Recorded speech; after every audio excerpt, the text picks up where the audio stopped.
Hello guys, welcome back to Chelsea Fan TV. Welcome back to another episode of 5 Things We Learnt. It is day, I think, 98 of the 1,461 day reign as your world champions. And it's been a great weekend of hate watching. It would have been a perfect 10 if Arsenal didn't get something against Fulham. But where there's a will, there's a corner with these lot.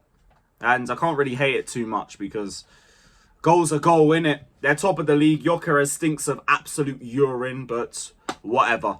We'll come and get them next time. But Liverpool losing, Tottenham losing. We are now 1 point behind Liverpool, which begs the question, if we're not in a title race, why am I a point behind a supposed title favourite, a supposed team that was meant to be walking the league? But story for another day. We're here to talk about Chelsea's 3-0 win at Nottingham Forest. Chelsea sacking Ange Postecoglou. Another L for Ange against the Gargantuan Blues. And a game which didn't really, look appealing for long periods.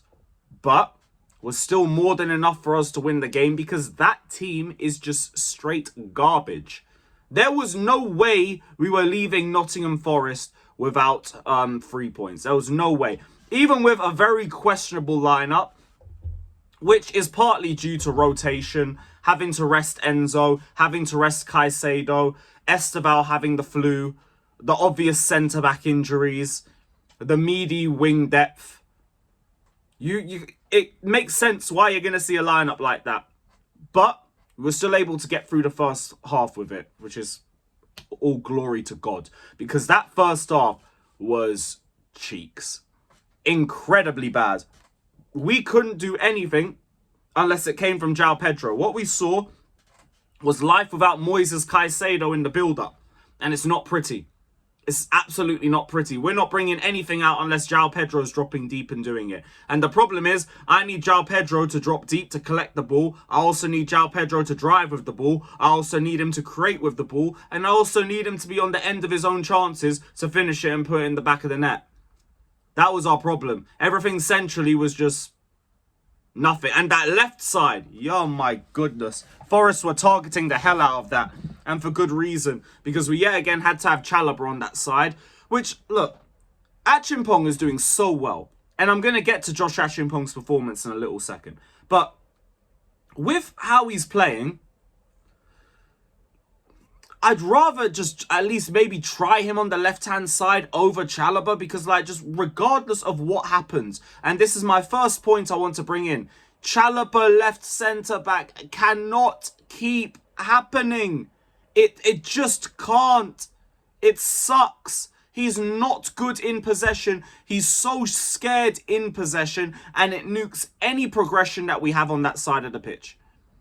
He's good on the right side. If anything, I think the amount of times that we play Chalobah on the left is what is nuking his stocks. No one rates this guy anymore because he's just constantly played on the left where he's not good.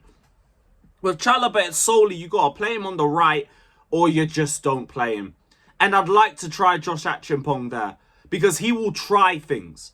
Josh ACHEAMPONG, if something doesn't work, he's not just going to, be shook and play backwards all the time afterwards. He's going to keep trying. He's going to keep trying until it gets to work. And he's going to improve his level because he's 19. There's still a lot of levels for him to go. I'd rather try him there than Trevor Chalobah. We've seen it enough times, it don't work. But that was one problem. We're also just giving the ball away and giving away so many silly chances in that first half. The midfield, you have Gusto in there, which means you're already on a net negative. And then Andre Santos just struggled in the 10 and he got bypassed for fun when we were getting caught in transition. Thankfully, because of João Pedro, we made some chances. But that was all that we really had for the first half. Reece James had an excellent game again. Neto was having a frustrating performance. It was nothing compared to Alejandro Garnacho, who just gave them the easiest game of their life on that left-hand side. I don't get it. This guy controls the ball like Gyökeres. I don't understand it because he's smaller, he's more nimble, he's got more agility to him. But whatever, man. Whatever. We at least get to the second half. at 0-0. We bring on Mark Hiu, we bring on Caicedo, And then we got the game wrapped up within 5 minutes because Forest are garbage. And Mark Hiu, which is going to be my second point, like, what he brings allows us to get even more out of the likes of João Pedro because he just needs a 9 in front of him. João Pedro ain't one of these positionless guys that you don't know where to play him. You play him behind the striker because then he can create. He's got space to like make a shot. He can hold up the ball and give us a bit more height in the middle. You get him at such a good level when he's just got someone else in front of him. And Hiu, for how Rory is on the ball, he can still pin centre-backs. He can still be a problem for centre-backs. And he knows when to get behind them too. And he's got a decent first touch on him as well. The little Amazi is coming out of him. Hopefully, we see him get a few more minutes. Because I just think his presence there alone is going to allow us to do a lot more in opposition's final thirds. Especially with the games that we have coming up. But yeah, he had a good performance in the second half. After the 2 goals, we kind of fell off a little bit, gave away a few more chances. Sanchez got called into action a couple of times. I think there was one chance cleared off the line too. But we end up getting the 3rd goal from Reece James. And the game is just sealed and done from that point. And I'm happy for Reece James. Another great performance from him. He got a goal in his 200th appearance. And there's no real point to say other than best right back in the world. Undisputed best in the league, but I'm going all out there and saying best in the world. I know man are going to talk to me about Hakimi and all that. He sits on that table, so I'm backing my guy. So Reece James #1 for me. He's done it longer than all of these other scrubs. Hold that. 4th point. The 4th point I wanted to get into. Josh ACHEAMPONG. It's time that we speak about him. Because this is really looking like it's his season in terms of breaking out. And we've seen like glimpses of how good he is in the Conference League last season.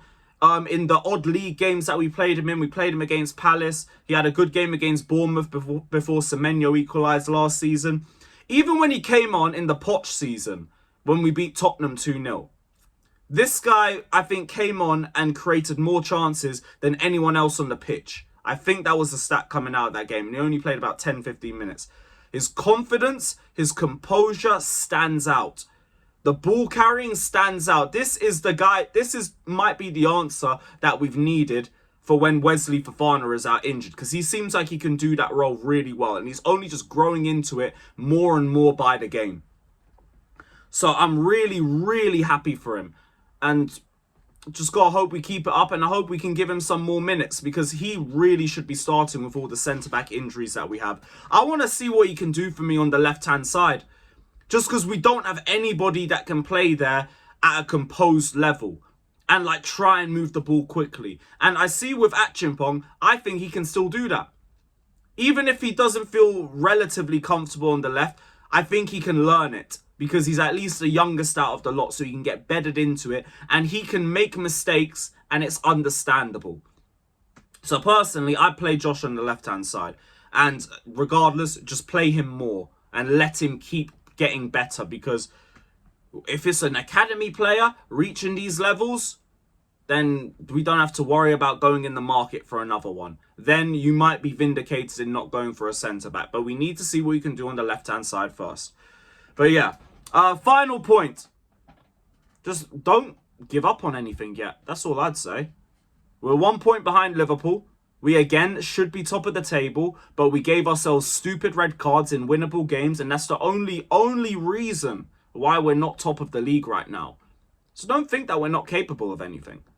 Like, I like to think we're still in the title race. We're in here until we're not in here, and there's no reason for us not to be involved in this conversation right now. But if the rivals don't want to include us in that, that's fine. I'll stay quiet. Because I'd rather Chelsea just move in silence. But big up to every single one of you that's locked in anyway. Hit the like button, subscribe, all of that crap. I'm going to sit back and watch a bunch of videos of Liverpool fans losing their head. So that's going to be my night sorted. Big up everybody. Like, subscribe. Up the Chelsea.